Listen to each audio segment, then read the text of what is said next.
Մենք թվարկեցինք մեքենաների քանակը եւ մագնիշները, հիմա շատերի մոտ հարց կառաջանալ, ինչ մասնագիտություն պետք է ունենալ, որպեսզի միաժամանակ ունենալ այդքան շատ մեքենաներ։ Ես ապրելով Հայաստանում դեռևս աշխատում եմ ԱՄՆ-ի հետ, այնտեղ ունեմ կազմակերպություն ու զբաղվում եմ արևային էներգիայով, մեծ մասը մեքենաների գնված է եղել ժամանակի շատ երկար տևողության ընթացքում, միանգամից ոչինչ չի արվել, քիչ-քիչ է դա արվել, ինչ էլ արվել է, բայց միշտ էլ փորձել եմ նենց բաներ ընտրեմ, որոնք որ կլինեն ինձ համար հոգեհարազատ։ Դրանց մեջ նաև մտնում են իմ մեքենաները, որոնք որ ես Ամերիկայում եմ քշել, իմ հետ ուղակի բերել եմ որպես հայրենադարձ, տեղափոխվելով հետ Հայաստան, իմ դեղի անձնական մեքենաներս բերել եմ, հենց այդ նույն սկզբունքով բերեցինք Mercedes-ը, կլասիկը։ Իմ առաջի Mercedes-ը եղել է, ասեմ իմանաք, մենք այդ ժամանակ ենք ծանոթացել Մագայի հետ, W124 E500, որը որ համարվում է շատ բացառիկ մոդել, ժողովրդի մեջ ասում են Վալչոկ, հա, ու այդ պատճառ հանդիսացավ իմ մտնելու այս կոլեկտիվի մեջ, այս մարդկանց ծանոթության, այս շրջապատի մեջ, Բարով ես եկել։ Շատ ուրախ եմ։ Ինչ կրթություն ունես։ Ես հանդիսանում եմ ինժեներ, ռադիոինժեներ, ունեմ տեխնիկական գիտությունների տեխնացուի աստիճան, մի փոքր դասավանդելու փորձ, բայց ստացվեց այնպես, որ ես հայտնվեցի ԱՄՆ-ում ու ստիպված էի արդեն աշխատել ու ստեղծել ընտանիքը պահելու նպատակով ու տենց բավականին ծանր աշխատանքով հասել եմ նրան, ինչ որ ունենք մենք հիմա։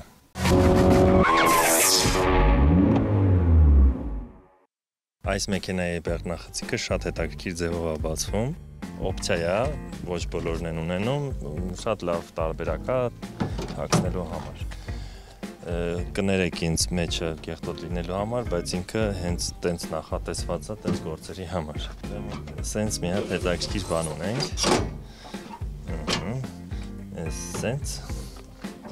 Սենց։ Ու շատ հեշտ կարող ենք բարձրանալ վերև, ոտը դնելով։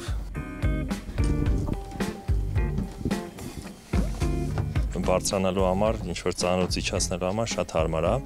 ինքը պինդ է բավականի, ինչպես հասկացաք, այս մեքենան բեռնափոխադրումների համար է նախատեսված ու դրա համար սենց ոչ շատ մաքուր է։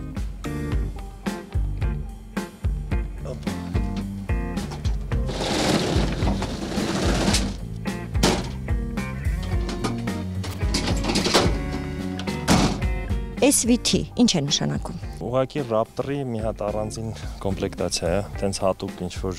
չի, որովհետև շատ կան SVT-ները, այդ իրանց կաշի սալոն, տենց ընդհանուր full համակարգեր տարբերակով։ Իսկ F150-ը։ F150-ը է բազային մոդելն է, որի հիման վրա պատրաստվել է մեքենան, բայց ունի շատ տարբերություններ 150-ից։ Մեքենայի ամենամեծ տարբերություններից մեկը այն է, որ ինքը լայն է։ Սովորականից դրա համար ունի իր վրա հատուկ գաբարիտ ֆարեր, որը փողոցի ստանդարտներն են պահանջում։ Այսինքն, քանի որ մեքենան շատ ավելի լայն է, ինքը պարտավոր է ունենա էքստրա կրուզավիկիների նման լուսավորություն։ Դու ունես մեքենաների ավտոպարկ, կարելի է ասել, եւ ըստ իս այդ ավտոպարկի մարգարիտը Mercedes-ն է դասական։ Միանշանակ։ Այս էլ մեր հրաշքը 66 թվականի է, որը նշանակում է համարյա թե 60 տարեկանը։ Որտեղից սերը դասական մեքենաների նկատմամբ։ Մի հատ շատ լավ ընկեր ունեմ, մի անգամ հետաքրքիր ձևով կոմենտ արեց, ասելով, որ Վահագ, դու միակ մարդկանցից ես իմ շրջապատում, ով որ ինչքան հնարավորությունները ավելանում է, այնքան իր մեքենայի տարեթվերը պակասում են։ Ուրիշները ձգտում են նոր մեքենաներ գնելու, ես ձգտում եմ հին մեքենաներ գնելու։ Միանշանակ պատմության մեջ Mercedes-ը շատ մեծ դեր է ունեցել, իմ սիրելի մեքենաներից մեկն է Mercedes-ը, այս մոդելը միշտ սիրելով փորձել եմ հենց սա գտնեմ, չնայած որ մի հատ էլ երազանք ունեմ, որ կարողանամ այդ մեքենայից գտնեմ, դա Dodge Challenger-ն է, խոսքը գնում է իհարկե 68, 69, 70 թվականների մասին, 70-ի կա մի հատ մոդել, որը շատ բարձր մակարդակի top of the line է եղել, իհարկե դա ցանկալի մեքենա է, բայց տեսնենք, ժամանակը ցույց կտա։ Նախ պատմություն այս մեքենայի, որտեղից ձեռք բերեցիր, եւ իհարկե տեխնիկական բնութագիրը։ Ինքը 66 թվականի արտադրության է, թափքի տեսակը դա W111-ն է, արտադրվել է Եվրոպայում, Գերմանիայում, բայց իրան բերել եմ ես ԱՄՆ-ից։ Ես որ արդեն որոշել եի, որ պիտի հետ գամ ստեղ, անպայման ուզում եի հետս հետաքրքիր մի հատ էքզեմպլար բերեի, հետաքրքիր մեքենա բերեի, որ ոչ թե ինչ-որ նոր, ինչ-որ հատուկ մի բան չէ, ինձ պետք էր նենց բան, որ իմ սրտով լիներ։ Դրա համար նախընտրեցի այս մեքենան բերեմ ու գնեցի այս մեքենան նախորոք, պահպանելով բոլոր պայմանները, որ կարողանամ ընկնեմ բանի տակ, հետ վերադարձ ծրագրի տակ ու այդ սկզբունքով բերեցի, բայց պարզվեց, որ 25%, 24% էկոլոգիա պիտի վճարեմ այս մեքենայի համար, որը իմ համար սպասելի չէր, բայց արդյունքում դե բնականաբար եթե վճարեցինք, որ կարողանանք հանենք մեքենան։ Ձեռք եմ բերել իմ 40-ամյակին, շատ յուրօրինակ մեքենա է, ինչով այն զարմացնում, որովհետև մենք համեմատում ենք մեր խորհրդային մեքենաների հետ, բայց այդտեղ հետաքրքիր տարբերություններ կան։ Առաջնային տարբերությունները մեկը նա է, որ ինքը հիդրավլիկ ռուլով է, ինքը 66 թվական։ 66 թվական, այո, արգելակման համակարգը օթով է, վակուումով եւ բացի այդ ամեն ինչը իր ներածման սիստեմը չի աշխատում ստանդարտ կարբյուրատորի պես, ինքը աշխատում է բարձր ճնշմամբ, այսինքն straight injector-ի սկզբունքով է աշխատում, որը ինձ շատ զարմացրել էր, դե նաեւ ուրախացրել էր։ Շարժիչի ծավալը 2.5 լիտր է, բայց դրա հետ մեկտեղ 150 ձիաուժ է։ Մենք ունեինք Volgan, որը 98 թվականին դուս եկավ այդ իջեկտոր մոտորով 2.4 լիտր էր, 150 ձիաուժ էր, բայց այդտեղ ունենք 66 թվականի մեքենա, որը նույն պայմաններին համապատասխանում։ 4 աստիճան մեխանիկական փոխանցումատուփ կա, չնայած այս մոդելը ունեցել է նաև 3 աստիճան ավտոմատ։ Կարող ենք բացել կապոտը։ Իհարկե, բացենք կապոտը, որ ավելի պատկերավոր դառնա։ Ամբողջովին օրիգինալ է։ Ամբողջովին օրիգինալ է, շատ մեծ աշխատանք է սպասվում, արդեն վարպետներ կան, ովքեր որ պատրաստ են զբաղվեն մեքենայով, իմ ընկերներն են։ Շնորհակալություն իրենց։ Մաքսիմում հարվելու է, որ լինի ինքը օրիգինալ, որովհետև ավտոյի արժեքն էլ կկորի դրանից։ Ինքը շատ պրիմիտիվ ընդհանուր համակարգ է, շատ հասարակ մոտեցմամբ, շատ հեշտ է լինելու process-ը։ Այսինքն թե էլեկտրականության հարցն է շատ հեշտ լինելու, թե սալոնի գաշիների վերականգնման հարցն է լինելու, որովհետև այս դեպքերում օրինակ օգտագործվում են հատուկ հնեցված գաշիներ, ապակիները մեխանիկական են, հետևի ապակին նույնպես ծալվում ինչ նման ներքև։ Ես հնարավորինս իրան քիչ եմ բանացնում, բայց քանդել հավաքելուց հետո ամեն ինչ պարտադիր աշխատելու է։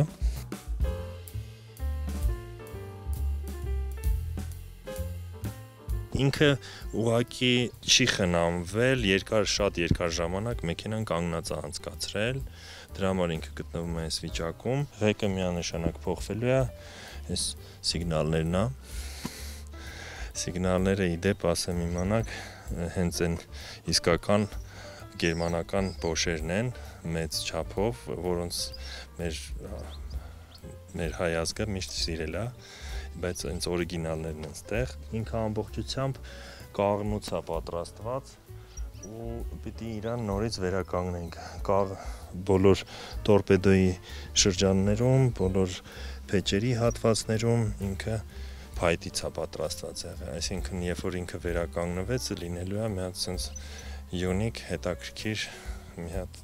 մոդել։ Քանի որ մեքենան հին է ու մենք չենք կարող վերցնել սովորական ուղղակի գաշիները կարենք իր վրա, իր գործարանային տեսքը կկորցնի մեքենան, գոյություն են հատուկ հնեցված գաշիներ, որոնք մենք օգտագործելով կստանանք էֆեկտը այն բանի, որ մեքենան ինքը դասական ոչի մեջ է մնալու։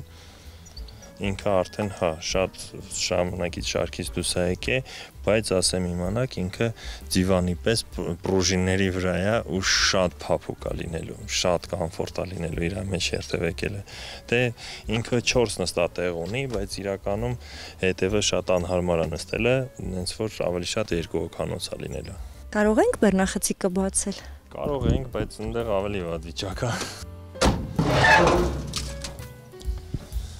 Այո, ունենք Պահեստային անվադող, ունենք օրիգինալ Դանկրատ ու մոտավորապես sense կիսատ պրատ վիճակ։ Նույնիսկ պետհամարանիշները դեռ Միացյալ Նահանգների են։ Այո, պետհամարանիշները դեռ չեմ վերցրել, մեքենան դեռ գրանցված չի գայով, կարվի արդեն ռեստավրացիայից հետո այս պահին իմաստ տենց հատուկ չեմ տեսնում։ Հիմա կարծում եմ կհետաքրքրի այն մարդկանց, ավտոսիրողներին, որոնք ունեն նմանատիպ մեքենաներ կամ ցանկություն ունեն ներմուծել այդ տարիների արտադրության մեքենա եւ կուզենան նաեւ ինֆորմացիա ստանալ մաքսազերծման հետ կապված։ Մաքսազերծման հետ կապված կարող եմ ասել 51 թվականից ներքև մեքենաները շատ ավելի դժվար է ներմուծելը Հայաստան, որտեղ իրանք ընկնում են մշակութային արժեքի սահմանների մեջ են մտնում այդ մեքենաները, գրանցվում են մշակույթի նախարարությունում ու սենց ավելի բարդ պրոցեսներ են իրենց հետ կատարվում։ Չնայած մի հատ ուրիշ տարբերություն կա, եթե մենք մեքենան բերում ենք մինչև 51 թվական, մենք պիտի վճարենք լիտրաժի, մոտորի լիտրաժի չափով հարկ, որ մոտավորապես 3.5 եվրո է կամ տատանվում է մինչև 5, չգիտեմ վստահ, կարծում եմ 3.5, եւ նաեւ պիտի էկոլոգիա վճարենք 24%, որը նշանակում է մոտավորապես ավտոյի կես արժեքը առնվազն պիտի վճարվի, բայց սենց մի հատ հարց կա, եթե դու գնում ես մշակութային արժեքով, այնտեղ ինչ-որ սահմանաչափեր կան, մեքենայի արժեքից ելնելով, իրանք ինչ-որ տոկոսային, որը արդյունքում ավելի էժանաստացվում, քան թե եթե միջև 51 թվականը լինի, ուղղակի այնտեղ թղթաբանությունն ավելի շատ։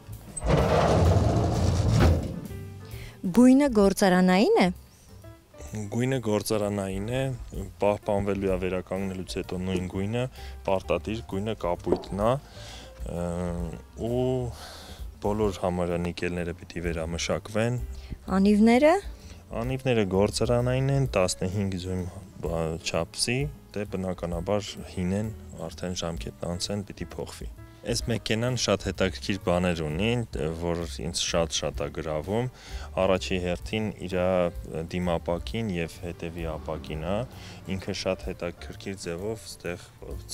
ծրվելու բան ունի, որի հաշվին տեսադաշտը շատ բացվում է։ Պլյուս դրան ինքը մեքենային sense հատուկ ինչ-որ ընդգծում է հետաքրքիր ձևով եւ այս բաները հետաքրքիր ձևով են աշխատում, ինչպես ապակումակրիչները բարձրանում են իրար տեսնելով, sense բարևում են ամեն անգամ։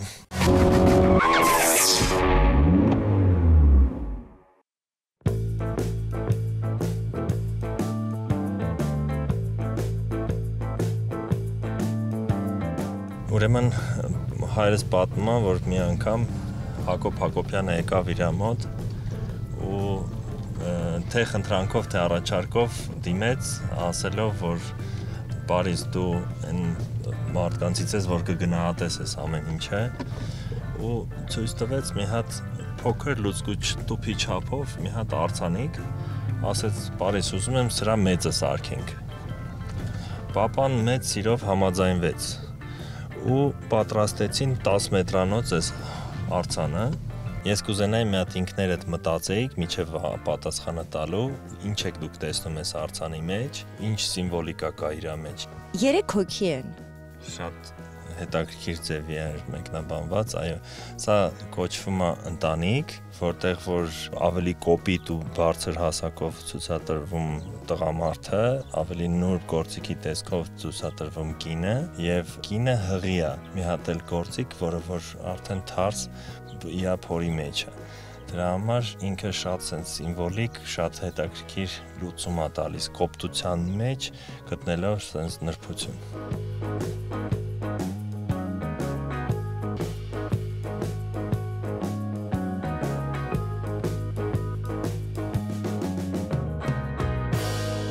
Այդ անտենան նախատեսված է եղել հենց այդ, որ պատմում էի ինքնաթիռների համար, որոնք որ լաբորատորիաներ են հանդիսացել օդում, այդ անտենան 18 մետր տրամագծով անտենա է ու դրա միջոցով կատարվել են այդ աշխատանքները։ Մի հատ շատ կարևոր բան եմ մոռացել ասեմ,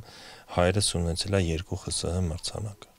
Այս Տեղեր գյուղի եկեղեցին է, որը որ Մայրամաստվածածնու անունով է, 1201 թվականի շինություն է, ինքը շատ հետաքրքիր մի հատ նյուանս ունի, որ ուղիղ իր խաչի վրայով ու անտենայի կետով անցնում է 45 աստիճանի մերիդիանը, որը որ շատ ֆենոմենալ, sense հետաքրքիր անակնկալուց եկավ, երբ որ անտենան սարքելուց հետո չափում էին իր ճիշտ դիրքը, որտեղ է ինքը գտնվում։ Ահա եւ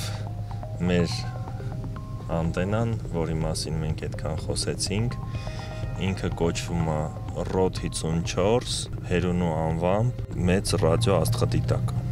Ես գիտեմ, որ հազվադեպ է լինում, երբ հեղինակի անունով են հենց կոչում։ Շատ ճիշտ ես նկատել, իրականում բոլոր պրոյեկտները Սովետի միության ժամանակ անվանում էին կոդերով։ Ամենավառ օրինակներից մեկը ոնց էին ասում էին AK-47, չէ, օրինակ, բայց մենք բոլորս է գիտեինք, որ ինքը Կալաշնիկի արտադրությունն էր։ Ու նույն ձևով այս պրոյեկտն է կոչվել ROD 54, բայց իմինի Գերունի, այսինքն այս պրոյեկտի, այս պատենտի վրա գրանցվել է Պապայի ազգանունը,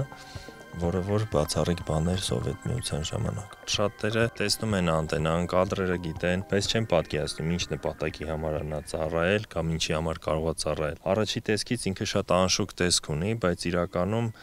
իր աշխատացնելու համար սենց թենենց ժամանակային փոփոխություններ են տեղի ունեցել, այսինքն նոր տեսակի էլեկտրոնիկայի հայտեք է, որը որ ավելի կհեշտացնի աշխատանքը։ Սենց թենենց դա պիտի փոխվեր։ Այսինքն տեսնելով այս վիճակը պետք չի մտածել, որ ինքը անբարվոք ու չխնամված վիճակում է։ Իրան շատ հեշտությամբ նոր տեխնոլոգիաներով կարելի է թարմացնել ու ավելի լավ օգտագործել իր ռեսուրսը։ Իր բազային հանդիսացող ամեն ինչը շատ լավ վիճակում է, ինքը ուղղակի մի հատ հզոր գործիք է, որը պատկանում է մեր ազգին, մեր ժառանգությանը։ Ինքը նախատեսված է ռադիոալիքներ ընդունելու համար։ Ռադիոալիքները դա շատ հետաքրքիր ոլորտ աստղագիտության մեջ։ Դուք երբևէ լսած կլինեք, որ տարբեր ինչ-որ մոլորակներ են հայտնաբերում, որտեղ կա ջուր, որտեղ կա օդ, բայց ոչ մեկ չի գնացել այդքան հեռու, որ իմանա, օրինակ 800 լուսատարի հեռավորության վրա է գտնվում այդ մոլորակը։ Այնտեղ գնալ հասնելու համար հազարամյակներ են պետք։ Բայց մենք կարող ենք ինֆորմացիա ունենանք, որ սենց բան կա, այնտեղ ջուր կա։ Ոնց են դա իմանում ռադիոազդանշանի միջոցով։ Այսինքն ինքը այս գործիքը հնարավորություն է տալի տիեզերք ուսումնասիրելու։ Անտենան փաստացի չի շահագործվում։ Այո։ Լավ, ճակատագիրը անտենայի որն է լինելու։ Այստեղ մի քիչ քաղաքական հարց կա, որովհետև այստեղ խնդիրներ կան, որ կառավարության կողմից թույլատվություններ են պետք, որտեղ տարածքը ամբողջովին պատկանում է պետական տարածքին, ձեռքերը ազատելու համար ու նոր պրոյեկտներ սկսելու համար արտասահմանի հետ, ներդրումների հետ կապված, որովհետև այսօրվա դրությամբ ինքը ուղղակի գտնվում է պահպանողական ռեժիմի մեջ, կարելի է այդպես անվանել, որ ներդրումներ չի կատարվում անտենայի հետ կապված, բայց այստեղ ներդրումներ են պետք ու ոչ պակաս։ Դրա համար պետք են դրսի հետ աշխատել, դրսի հետ աշխատելու համար պետք է առանձին բաժին լինի, առանձին հիմնարկ լինի, որ մարդիկ վստահեն, հասկանան, այսօրվա դրությամբ ինքը մտնում է էկոնոմիկայի նախարարության ինչ-որ բաժիններից մեկի մեջ, բայց ինքը պիտի լինի անկախ, որ կարողանա այդ ամեն ինչը աշխատի ու գործի։ Ընդհանուր անտենան 15 աստիճանով շեղված է դեպի հարավ։ Ինչի համար է դա արվել, որովհետև հարավային հատվածում ավելի շատ աստղեր կան։ Բայց նույնիսկ այս դիրքում հյուսիսային բևեռը մտնում է իր բանի մեջ, այսինքն հյուսիսային բևեռի աստղը։ Շատ մեծ դժվարությամբ է տեղադրվել մեջտեղի օղակը, որովհետև մեջտեղի օղակը ինքը իրանից 20 տոննա է ներկայացրել ու այդ առաջի բոլտերը դնել է, այս ոտերը կամրացնել է իրար, մեծ խնդիր է եղել։ Հատուկ չի արվել 4 ոտով, հնարավորինս քիչ է արվել, որպեսզի դա էլ ազդեցություն չունենա անտենայի աղմուկների վրա։ Ես նկատեցի չինացիներ, ռուսներ, այսինքն զբոսաշրջիկներ, որտեղից են տեղեկանում եւ արդյոք բաց է տուրիստների համար։ Հատուկ կայքի միջոցով մարդիկ դիմում են, որպեսզի գան ստեղ որպես տուրիստ, ուղղակի պտտեն դուրս գան, թողելով իրանց ինֆորմացիան, բայց քանի որ տարածքը մի քիչ մեծ է, շատ հաճախ խախտումներ են տեղի ունենում, դրսից ոտով քայլող տուրիստներ են գալիս, վնաս են տալիս, որը շատ ցավալի է, որովհետև ուղղակի վանդալիզմ կարամ դա կոչեմ, չեմ կարող մարդկանց հասկանամ այդ ովքեր որ փորձում են վնաս տան, որովհետև ինքը կառույցը իրանից շատ մեծ արժեք է իրանից ներկայացնում։ Մոտավորապես 97-8 թվականներ 6 չինացի պրոֆեսորներ եկան ստեղ, երկար զրույցներ ունեցան պապայի հետ, որի արդյունքում նրանք սկսեցին կատարել աշխատանքներ, ուսումնասիրություններ անտենայի կառուցվածքի, անտենայի ձևի, ոնց են պատկերացնում ապագան, ինչ են անում, իրանք մեծ պրոյեկտ ունեին, որ պիտի սարքեին։ 2009 թվականին ես անձամբ նույնիսկ գնացի Չինաստան, ընդեղ էլ միտինգ ունեցանք, ես ընդեղ էլի մի 20-ից ավել պրոֆեսորներ էին հավաքվել, այս անտենայի մասին բաներ ունեցանք, զեկույցներ ունեցանք ու արդյունքում 2020 թվականին նրանք բացեցին 500 մետրանոց աշխարհի ամենամեծ անտենան, որը հիմնված է հենց այս սկզբունքի վրա։ Պապան շատ բաց էր այս հարցում, որտեվ ինքը ուզում էր, որ էլի լիներ տենց անտենաներ, որոնք որ իրա պրինցիպով են աշխատում, այսինքն ինչ որտեղ իր անունը շեշտվեր։ Ու տենց էլ եղավ, իրանք սարքեցին աշխարհի ամենամեծը 500 մետր տրամագծով, որը ահռելի մեծ չափս է։ Պրոստը սրանից 10 անգամ մեծ։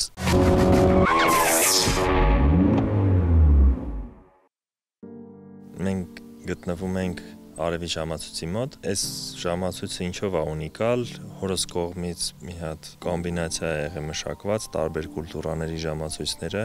համադրած է իրար հետ, որոշակի փոփոխություններ է արված,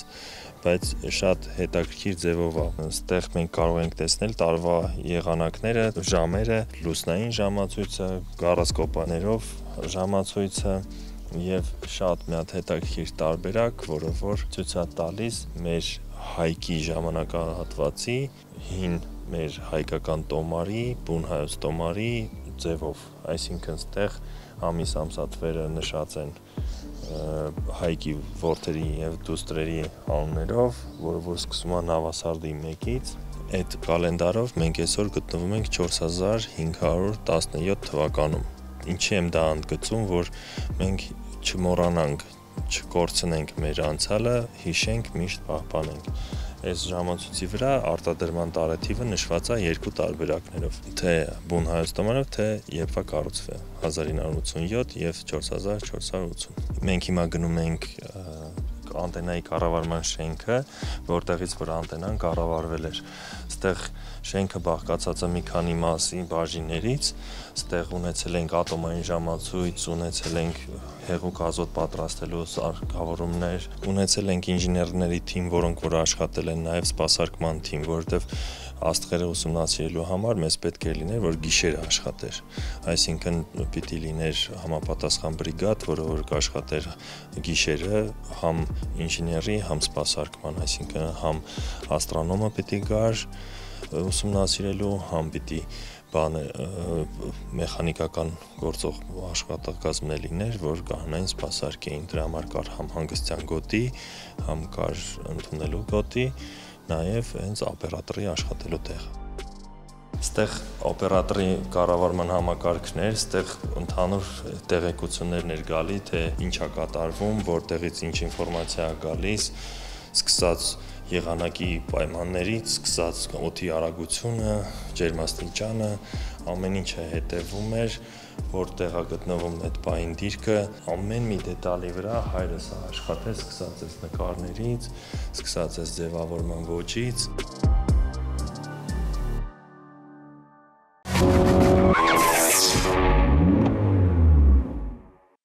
ես ձեռնունայն չեմ եկել եմ մեր գործընկերոջ կողմից որակյալ յուղով, ով դու լավ գիտես, թե որքան կարևոր է մեքենայի շարժիչի համար որակյալ յուղը։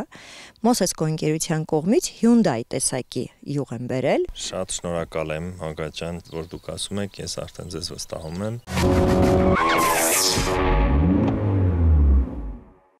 Շնորհակալություն եմ ուզում ասել Նինոս գեղեցկության սրահին իմ արտաքին տեսքի համար, շնորհակալություն քեզ Վահագ ջան, լավ օրվա համար, հետաքրքիր զրույցի համար։